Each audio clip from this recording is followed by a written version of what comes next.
bad. So we're doing chapter 23, section 1, talking about capitalism by myself, Mike Martinez, and Argenis Cigarrera. Who? Factors of production: land, labor, capital, the role of the entrepreneur. So land. One factor of production is land, which in economic terms includes all natural resources such as agriculture, mining, and basically anything that comes out of the ground. So an example would be land would be iron, coal, oil. What about H2O? Yeah. So any natural resource could be considered land. Labor is work done by men and women to produce goods and services. Men and women who work in mines, factories, offices, hospitals, and other places all provide labor. That is an essential part of a nation's economy.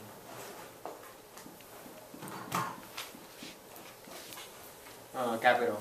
Capital is all the human-made resources that are used to produce the goods and services. Someone who owns capital and puts it to productive use is called a capitalist. There are two different types of capital, and they are physical capital and human capital. Physical capital is anything that can be used as a resource, such as a computer. And human capital is all the education and skills a worker has required.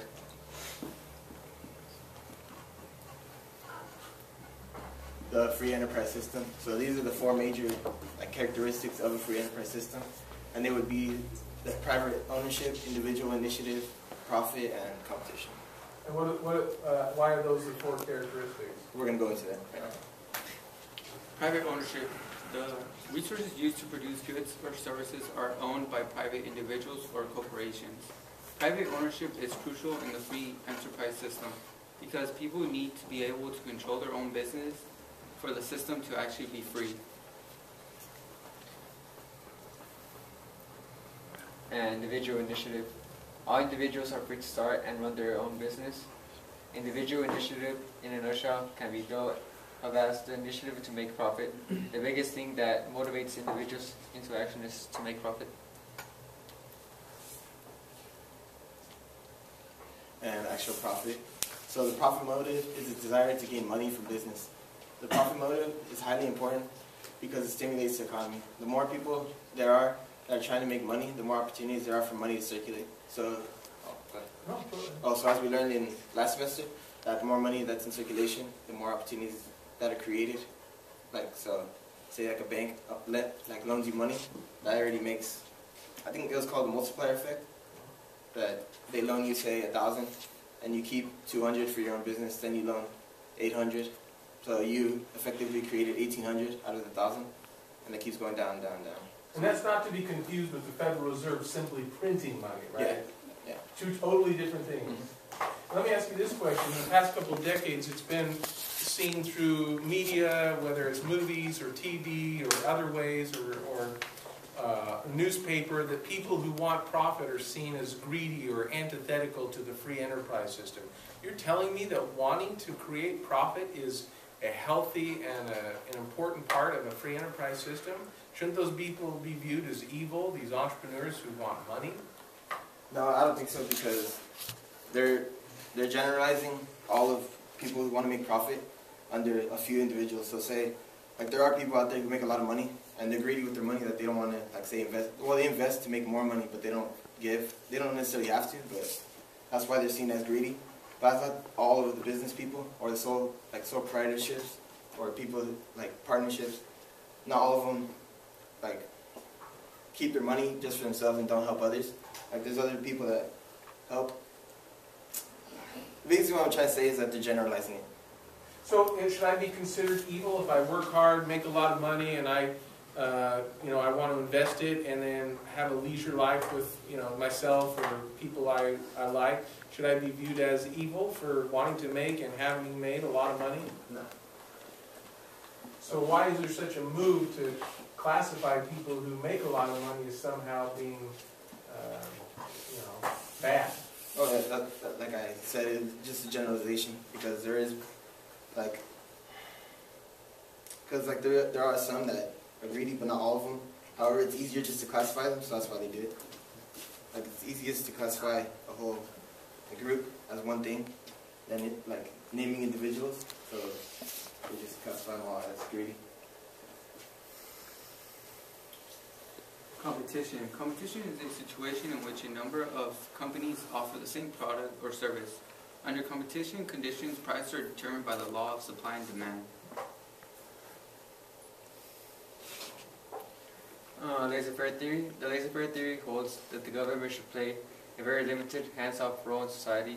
Early capitalist philosophers believed that only government didn't interfere, that the enterprise system could work automatically due to the invisible hand. So mixed economy. Economists usually describe an economy in which private enterprise and governmental participation coexist is a mixed economy. The American economy, as well as Japan and some other countries, are mixed economies because there is government regulations such as minimum wage, like health benefits, they could be considered, how early you could work, so there's no like child labor. That's another like government regulation. So are all mixed economies pretty similar then? Basically, yeah, but they could range, like they could differ in how much government regulation there is. So like in France, they only allow their workers to work 35 hours a week and no more. No, 35 hours a week and no more. So that's even more government regulation. So you're saying mixed economy just determines how involved the government is in the answering the questions of what to produce, how to produce it, and who gets to consume what is produced? Yeah. Okay. Type of business organization: sole proprietorship, partnerships, and corporations. And hopefully you remember a lot about these, right? Yeah. A sole proprietorship. A sole proprietorship is owned by a single individual. An advantage of a sole proprietorship is the owner has full control of the company and can draw his salary or close the business without needing approval of others. A disadvantage is that the owner is personally liable for all debt problems he has.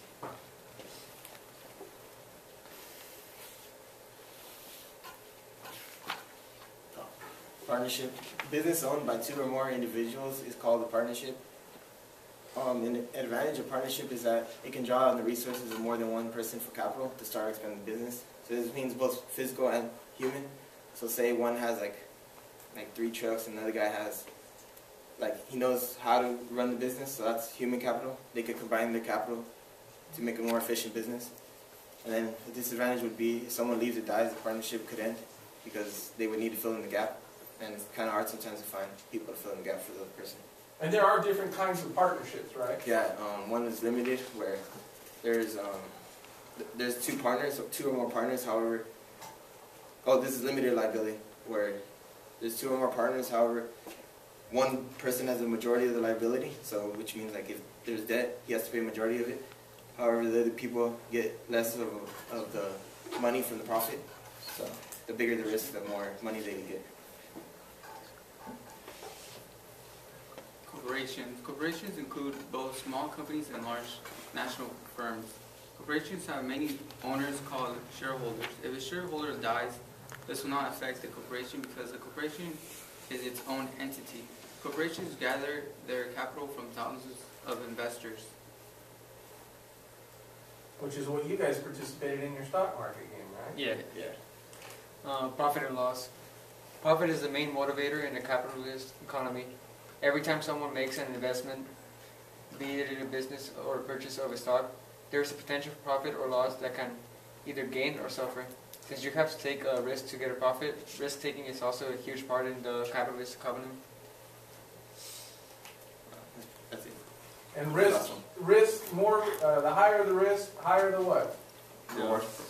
Yeah, that's the theory at least. It doesn't always work that way, but No. Yeah.